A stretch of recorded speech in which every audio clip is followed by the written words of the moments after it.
এখন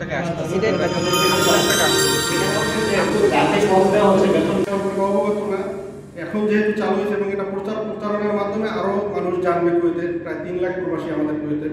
তো এটা আশা করি যে ভবিষ্যতেও প্রতি মাসে অন্তত একদিন করে গণশুনানি আয়োজন করুন। এবং যদি শুক্রবারে হয়, আসলে প্রবাসীরা অনেকেই চাকরিতে থাকে, যার জন্য আসতে পারে না, অনেকেই সমস্যা থাকে। পাশাপাশি আমার একটা প্রশ্ন হচ্ছে, বিগত সময় আমরা দেখছি যে অ্যাম্বাসিতে বিভিন্ন ধরনের সার্কুলার দেওয়া হতো যে কারো কোনো কোম্পানির সমস্যা থাকলে পরিচয় গোপন করে আপনারা আবেদন করতে পারেন, আবেদন করলে আপনাদের সমস্যাগুলোর সমাধান করা হবে।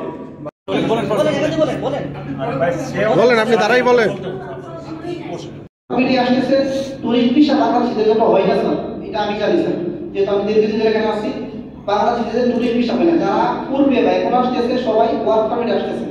এখন তাদের টাকাটা, তাদের যে মৃত্যুর পরে সেটা কালকে মারা যাবে সেটা জানতে হবে, কিন্তু সে তো মারা গেছে, তার প্রয়োজন আছে, কাজ করতে পারে নাই, তার পূর্ব পাসপোর্টটা পাওয়া যায় না। দূতাবাসের সহযোগিতায় কোনোভাবে বাংলাদেশের দূতাবাস আছে, এটা আমরা একটা মডেল দূতাবাস হিসেবে পরিণত করতে পারি, যাতে আপনাদের